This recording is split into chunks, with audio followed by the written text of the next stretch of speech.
एबे एबे आसिला मुख्य खबर। कृषि मंत्री कहिले कालिया योजनार भविष्यत कौन हबो। आसंतु जानिबा कालिया योजनार भविष्यत कौन हबो। बीजेडी सरकार अमल रे आरंभ करा जाइतिबा कालिया योजनार भविष्यत को नहीं चाषी द्वंद्व पड़िछंती।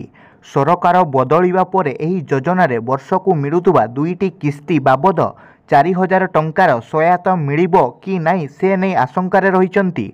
ए सबु भितरे कालिया योजना को नहीं मुह खोलिछंती उपमुख्यमंत्री तथा कृषि मंत्री कनक वर्धन सिंहदेव। से कहिचंती कालिया योजना बंद होइजिवो बोली किछि कुहा जाई नाही। एथिसह से कहिचंती गोटिए राज्य रे दुईटी योजना समांतराल भावे चली पारिबोनी।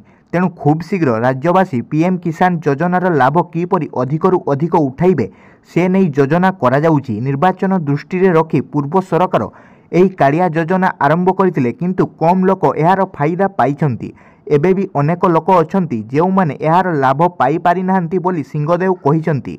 अन्य पक्षरे कृषि विभाग रे जणे वरिष्ठ अधिकारी कहिसंती जे कालिया योजना नहीं ए पर्यंत कौनसी निष्पत्ति होई नहीं। सरकारक निर्देश आसीबा परे जहा किछि हबो